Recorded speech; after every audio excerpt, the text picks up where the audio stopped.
네, 저는 이 격차가 연예인들을 힘들게 하는, 정신적으로 힘들게 하는 요소이지 않나라는 생각을 하고요. 이게 마약이랑 근데 절묘하게 맞닿아 있어요.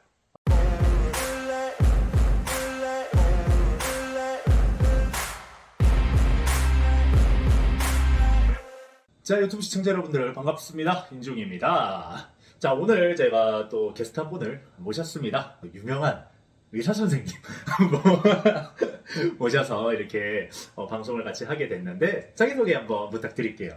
네, 안녕하세요. 안 유명한 정신과 의사 이일준이라고 합니다. 네, 반갑습니다. 반갑습니다. 저 몰랐어요. 저 매불쇼 나갔었잖아요. 아, 맞아요. 동지가 된 느낌? 네, 맞아요. 그런 걸 그래서 나갔었습니다. 이제 매불쇼도 나가셨고 뭐 네. TV 방송에서도 많이 나오고 이렇게 옆에 뜰 거니까 이렇게 네.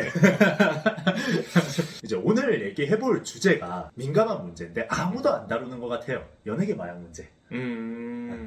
다루기는 하죠. 근데 정신의학적 관점에서 다룬 그런 어떤 컨텐츠는 많지는 않더라고요. 네. 뭐 이제 뭐 심각하다, 잘못됐다, 뭐 이런 것들을 얘기를 하는데 네. 조금 더 심도 깊게 다뤄보는 게 어떤가 해서 이제 선생님한테 제가 나와달라고 부탁을 좀 드렸습니다. 그래서 요즘에 보면은 얼마 전에 그 전국을 떠들썩하게 만든 사건이 있잖아요. 돈 스파이크 씨가 네. 이렇게 중간에서 약을 공급하다가 걸려가지고 필로폰이 1000회분 이상이 걸리면서 이제 잡혀가셨는데 네. 그런데 지금 1심이 발표가 됐는데 그게 지금 집행유예가 나왔더라고요. 벌써 선고가 됐어요? 네, 그래서 지금 검사들이 항소에 들어간다고 지금 이러고 있는데 공급책 중에 한 명이었는데도 집행유예가 떠버릴 정도면 이제 뭐 거의 이런 문제에서 법으로 처벌을 하지 않겠다 하는 수준이 아닌가 하는 이런 생각이 좀 들어요. 제가 주변에 좀 들어보면 네. 그런 것들이 경찰이 정보가 다 있대요. 그러니까 어디서 사람들이 모여서 많이 하고 이런 것들이 이제 정보가 있는데 잡아가도 형이 안 나오니까 초범이어서 네. 형이 안 나온다 뭐 이런 개념이 아니라 지금 돈 스파이크 씨는 이미 3범이 쌓여있던 3번이 걸렸었던 사람인데 벌써 3번이나 걸린게요. 네. 유명하신 분이군요. 그런데 이제 4번째는 1000회분 분량을 친구들이랑 같이 막 이렇게 나눠주고 하다가 걸렸는데도 또 어차피 집이 나오는데 뭐 이러다 보니까 뭐 연예인들이나 일반인들이나 나 걸려도 상관없어 이런 사람들 얼마나 많겠어요. 좀 그런 상황이다, 좀 심각한 상황이다 라는 게 연예계에서 일하는 사람의 입장인데 지웅 씨의 이 얘기를 들으니까 저는 뭐 법률적 전문가가 아니까 네. 방금 말씀하신 어떤 법적 제도에 대해서 제가 드릴 말씀이 많지 않아서 오늘 영상을 찍고 반응이 좋으면 네. 다음에 제 아는 변호사 있는데 네. 변호사 불러서 한 번 더 찍어보죠. 저는 좋습니다. 예. 난 언제든 네. 언제든 뭐 그런 부분에 대해서 한번 또 네. 왜 집유가 나오는가에 대해서 한번 또 얘기해도 재밌을 것 같아요. 그러니까요. 네. 이 편이 나오려면 이게 반응이 좋아야 된다는 거. 뿅. 왜 연예인들이 그렇게 되는가에 네. 대해서 이제 선생님 생각은 어떠세요? 사실 지웅 씨가 이 질문을 저한테 먼저 좀 던져주셔가지고 제가 생각을 많이 해봤어요. 연예인들이 일반 인구에 비해서 마약을 많이 하는가? 사실 이거는 통계를 찾아보지 않는 이상 알 수가 없거든요. 왜냐하면 연예인은 언론에 더 많이 노출될 수밖에 없고 일반인은 언론에 덜 노출될 수밖에 없기 때문에 실제로 많아서 뉴스에 많이 나오는 건지 아니면 비슷한 확률로 있는데도 불구하고 단지 연예인이라는 이유로 뉴스에 많이 나오는 건지 이거는 명확한 통계치를 찾아봐야 되는데 제가 그 통계치까지는 알 수는 없어요. 그럼에도 불구하고 저는 의미가 있다고 생각하는 건 어떤 지점이냐면 가진 게 많을수록 잃을 것도 많아요. 네, 잃을 게 많다라는 건 그 행동을 하지 못하게 하는 강력한 힘이 되거든요. 그죠. 네. 원래 그 잃을 거 없는 놈이 제일 무섭다라는 맞아요. 말이 있잖아요. 네, 그건 진짜 맞는 말이거든요. 네. 연예인들이 뭐 마약이라는 문제로 이렇게 문제가 불거졌을 때 일반인들이 문제가 불거졌을 때 잃을 거와 연예인이 불거졌을 때 잃을 거를 비교를 해보면 이 격차는 어마어마하거든요. 네. 그렇다면 연예인이 마약에 손을 대지 않을 만한 심리적인 에너지가 일반인에 비해서 훨씬 크다라고 봐야 돼요. 그럼에도 불구하고 연예인들 사이에서 이런 마약 문제가 반복적으로 계속 불거진다라는 건 이 거대한 마약을 멀리 하려고 하는 힘을 이기는 마약을 가까이 하려는 힘이 존재한다라는 뜻이거든요. 제가 예전에 한번 그 연예인들의 심리와 관련해서 글을 한번 쓴 적이 있었었는데 제가 그 글을 쓰게 된 계기가 연예인들이 자살 문제였었거든요. 그때 이제 그 자살을 했던 연예인분이 그 자살하기 전에 마지막에 남긴 어떤 말이 그 연애 프로그램을 통해서 제가 접하게 됐어요. 그래서 그 말을 봤더니 저는 그 말 자체가 아, 연예인들의 심리를 대변할 수 있는 되게 중요한 멘트다. 라는 생각을 하게 됐었거든요. 그 멘트가 뭐였냐면 나라는 사람 한 명 이 세상에 없어도 이 세상은 똑같이 굴러갈 건데 나 한 명 없어도 상관이 없겠다라는 생각이 들었다라는 이야기를 했더라고요. 이 말에서 혹시 어떤 이상한 지점이 보이는 지점이 있을까요?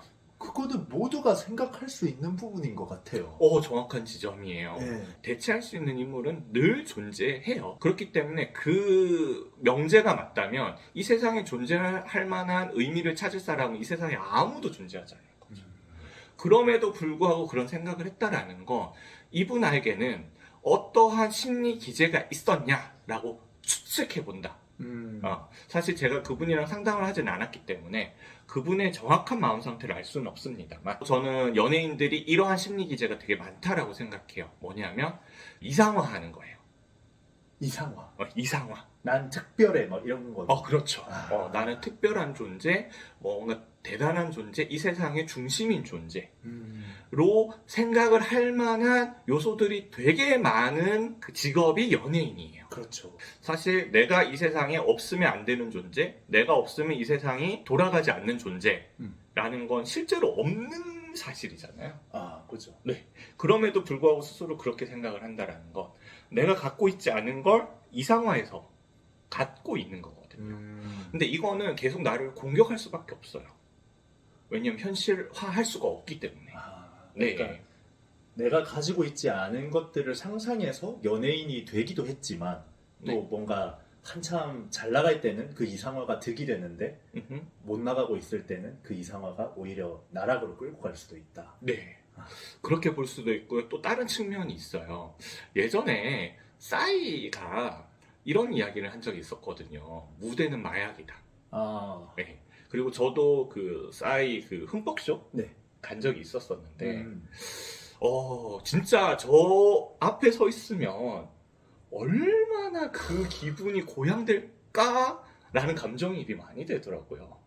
뛰어 하면 그 몇만 명이 다 뛰고 소리 질러면 그 몇만 명이 다 소리 지르고 내가 부르는 노래 다 따라 부르고 뭐 이런 게 사실 얼마나 거대한 고양감을 무대에 서 있는 사람에게 불러일으키겠냐는 거죠. 근데 문제는 거기 있어요. 이게 계속되지 않는다는 거죠. 그 무대에 내려오는 순간 엄청 허무해진대요. 네. 그러네. 네, 저는 이 격차가 연예인들을 힘들게 하는, 정신적으로 힘들게 하는 요소이지 않나라는 생각을 하고요. 이게 마약이랑 근데 절묘하게 맞닿아 있어요. 그 느낌이. 그쵸. 왜냐하면 그 사실 무대에서 느끼는 그 고양감은 실제 이기는 하지만 사실 현실에서 지속할 수 있는 실제가 아니거든요. 그죠. 그럼 현실과의 격차가 크단 말이에요. 근데 마약도 비슷해요. 내가 느끼는 그 고양감과 유포리아가 실제로 내가 느끼기는 해. 하지만 그게 계속될 수 없거든요. 그럼 이 현실과의 격차가 엄청나게 크단 말이에요. 그래서 마약을 끊은 사람들한테 우울증이 극심하게 와요. 왜냐하면 내가 그걸 느껴봤는데 지금 여기는 아무것도 없는 거지. 사실 우리가 일상생활에서 느낄 수 있는 즐거움의 크기가 마약으로서 느낄 수 있는 즐거움의 크기를 따라갈 수가 없잖아요. 그렇죠. 네, 그럼 그 격차가 결국은 나를 공격할 수밖에 없다. 연예인이라는 건 그 격차가 되게 큰 직업이고 그 큰 직업이 사실은 나를 공격하고 있는 거고 그 공격이라는 게 결국 내 마음이 힘들어진다는 뜻이거든요. 그러면 그 힘든 마음이 아까 얘기했듯이 이럴 게 큰데도 불구하고 마약을 찾게 하는 커다란 또 작동을 한다. 이렇게 보면 이제 연예인에 대해서 좀 더 이해할 수 있는 지점들이 생기지 않을까 싶어요. 뿅. 그러면은 네. 이제 이렇게 또 연예인들도 이렇게 많이 하고 있고 하지만 사실 옛날에 비해서 지금 굉장히 쉽게 구할 수 있다라는 생각이 많이 들거든요. 네. 네, 이제 구하는 게 너무 쉬워지죠. 뭐 중고등학생들도 막 구해가지고 하다가. 저도 깜짝 놀랐어요. 네. 저 때는 뭐 담배만 펴도 애들 약간 저 양아치 아니야? 막 이렇게 봤는데 요즘은 그게 문제가 아닌 거예요. 우리나라가 워낙 마약 관리가 잘 되어 있었기 때문에 다른 나라는 마약이 싼데 우리나라는 다른 나라에 비해서 상당히 비싸게 마약이 거래가 된대요. 그동안 너무 잘 관리가 됐었기 때문에. 구하기가 어려우니까 당연히 비싼 거겠죠. 그러니까 이제 공급책 입장에서는 같은 건데 5만 원에 팔래? 30만 원에 팔래? 하면 어디 팔겠어요? 30만 원. 그렇죠. 그래서 마약 공급책들이 한국 시장에 대해서 관심을 많이 가지게 됐다고 합니다. 걔네 입장에서 어디 가서 팔아도 불법이니까. 네, 그렇죠. 근데 비싸게 팔 수 있으면 더 좋지. 그죠. 어차피 리스크는 똑같은데. 네. 음. 그래서 이제 우리나라의 공급량이 좀 많아졌다고 하더라고요. 근데 공급량이 많아지니까 가격이 떨어진대요. 네. 과거에 우리나라에서 유통되던 마약에 비해서 가격이 떨어졌지만 여전히 다른 나라에 비해서 비싸대요. 네. 그러니까 우리나라에 더 공급되고 가격은 떨어지고 더 공급되고 가격은 떨어지고 이래서 우리나라에서 공급되는 마약의 가격 자체가 과거에 비해서는 상당히 떨어져 있는 상태다라고 하더라고요. 그러니까 어린 친구들이 더 접하기도 쉬워지고. 당연하죠. 네. 뭐 몇백만 원이어야 살 수 있다라는 환경에서는 어린애들이 구하기는 거의 불가능에 가깝죠. 근데 몇만 원에 구할 수 있다 이러면 용돈 좀 모아서 할 수 있다라는 얘기가 그죠. 그럼 마지막으로 네. 그 중독이 되면은 마약류는 치료가 가능합니까? 그게 뭐 막 그냥 병원에 가야 된다, 치료를 받아라, 도움을 주겠다, 사실 뭐 이런 말을 하는데 치료가 되는 건지 전 치료가 됐다는 사람을 별로 들어본 적이 없는 것 같아요. 사실 이거는 그냥 진짜 솔직하게 얘기할게요. 네. 정말 솔직하게 대부분의 뭐 마약 관련된 다큐멘터리에서 이제 마약에 중독된 사람들 꼭 병원 가서 치료받아라, 혼자서는 해결 못한다 이런 식으로 결론을 내리더라고요. 그리고 저도 그 말에 동의해요. 혼자서는 절대로 못해요. 네, 도움을 받아야 되는 거 맞는데 근데 지웅님께서 방금 그 얘기를 하셨잖아요. 치료된 사람을 본 적이 없다. 네. 사실 정신과 의사의 도움을 받더라도 중독은 정말 치료가 어렵습니다. 네. 극악의 확률이다. 네, 중독이 치료되는 경우가 정말 쉽지가 않고요. 그래서 정신과 의사의 도움을 받더라도 치료가 될 확률이 그다지 높지 않습니다. 제가 이런 얘기를 드리는 게 어떻게 보면 한편에서는 어떤 희망을 꺾는 얘기일 수도 있지만 저는 다른 한편에 있어서는 애초에 시작하지 않으셔야 됩니다. 저는 그게 진짜 중독에 있어서 제일 좋은 치료 방법은 애초에 시작하지 않는 거. 네. 맞죠. 중독이라는 건 이미 통제력이 상실된 상태이거든요. 중독된 사람들도 모르지 않아요. 마약이 나쁜 거라는 거. 그리고 실제로 마약을 해서 내 몸이 완전히 망가진 걸 모르지 않아요. 그럼에도 불구하고 할 수밖에 없는 그 강력한 에너지가 존재를 하는 거거든요. 그 강력한 에너지는 쉽게 사라질 수 있는 방법이 현재로서는 존재하잖아요. 그러니까 그냥 참고 살도록 만들 수는 있는데 맞습니다. 그냥 그 마약을 할 때의 그때의 삶으로는 사실 되돌려 줄 수가 없다. 그 마약하기 전으로 돌아가는 건 거의 불가능에 가깝다. 라고 생각을 하시면 되고요. 제가 그 다큐멘터리에서 되게 인상 깊게 본 그 마약 그 중독자의 인터뷰 내용 중에 하나가 결국 마약은 둘 중에 하나를 선택해야 된다. 인생이냐 마약이냐. 둘 다 가져갈 방법은 없다. 라고 이야기를 하시더라고요. 전 그 말에 되게 와닿았어요. 하나 추가로 말씀을 드리자면 그러면 그래 맞아요. 중독 치료 어려운 건 맞는데 그래도 중독을 치료할 수 있는 첫 번째 시발점은 있어요. 알코올 중독의 치료의 시작은 나는 술 앞에 무기력했다라는 걸 인정하는 거에서부터 시작을 하거든요. 이건 실제로 그 알코올 중독 그 AA 모임이라고 알코올 중독 자조 모임이 있어요. 거기서 이제 그 알코올 중독 치료에 12단계가 있는데 그 첫 단계가 이거예요. 나는 술 앞에 무기력했음을 인정한다.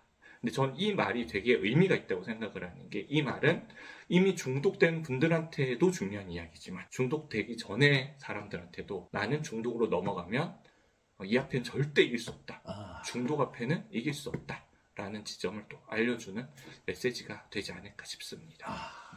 자, 여러분들은 이번 영상 어떻게 생각하셨나요? 지금까지 인지용 이일주 이었습니다. 감사합니다.